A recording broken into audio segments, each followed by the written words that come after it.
My name is Kyrie Jalil Hassan. I'm a senior here at Savannah State University.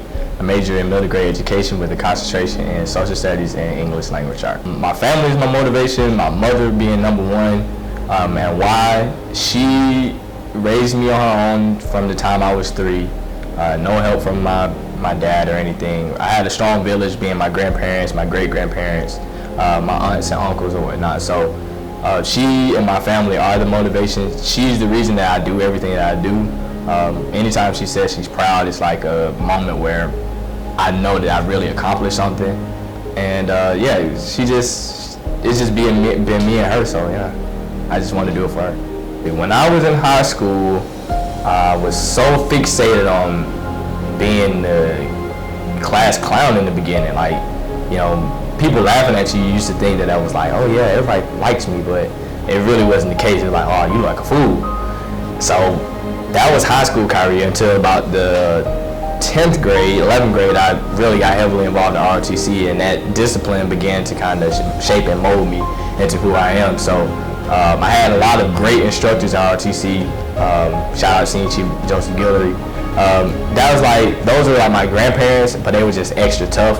So they kind of kicked me out of that childish phase and brought me into young manhood.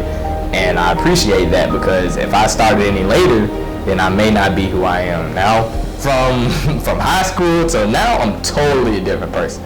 Like, if people in college met me in high school, a lot of them probably wouldn't be friends with me, I guess, because I was real deal, like, did not care about what people thought about me or felt like when I said things. So I've learned the word tact. I learned how to speak to people a little bit differently now.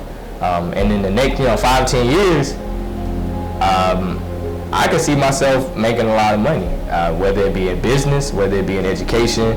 I hope to pursue a doctorate degree. My goal is by the age of 29, no more than 30. And that's if I continue the track I'm on. Even without that doctorate, I still see myself doing something really big, whether it be something in politics, whether it be just speaking. I just know that I'm destined for more than just a classroom. My biggest strength has to be my confidence. My biggest weakness, being inside of my head too much, overthinking. To be candid, I like power. I'm a guy that is interested in power. I've always been interested in, rulers and emperors and stuff like that.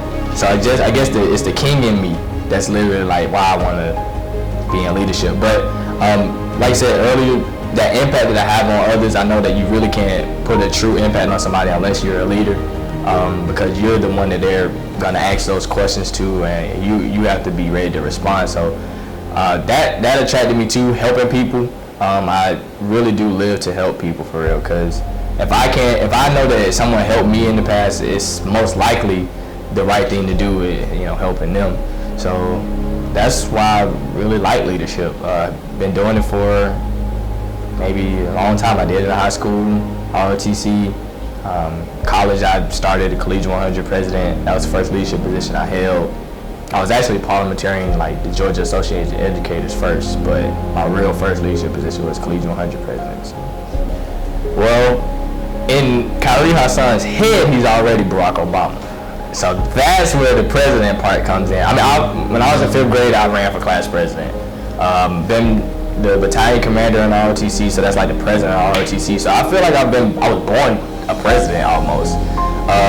And the extra stuff, like leadership, just kind of comes natural, because like I said, I had that bravery and that response time that's really like, it's not like others. Like, then there are a lot of men nowadays who have that initiative to want to do anything in leadership. So I kind of just take advantage of that at all times and use it. I think just being Kyrie Hassan, I'm still the same guy after hours, but I know that my life is like a job almost, and I have to know how to turn it on and turn it off. This COVID-19 thing has to be the biggest obstacle I've ever faced, especially being the SGA president of HBCU. How am I overcoming it now? I just kind of play it by ear and continue to move. Saying that Alpha is onward and upward, so I don't stop for things that are stopping me. My real true aspirations are to build a successful legacy, be what a man should be, just as something basic, raising a family, of course, making some money or whatnot, but just making an impact on the lives of others, most importantly, because I feel like when you are coming into this world, we really don't know anything. You're kind of just empty, and those people who help mold and shape you are the ones that you remember the most and have, the greatest respect for. So that's what I want to be able to do, just put an impact on people's lives and just, have them remember my name. I mean, children are like clay, and you get the opportunity to mold them into the citizens that you see should be on, the streets and stuff. And that is something that I really take pride in. I had a lot of educators when I was coming up that helped me to be who I am now. A lot of them humbled me. I've cried at times in class because they gave it to me so hard. And I've also had those teachers who showed me genuine love and compassion because it seemed like that was something that I lacked. Educators have always had a special place in my heart, and I just wanted to be like them almost. Words of advice for someone who aspires to be a leader or be someone who is an advocate for others is to be fearless.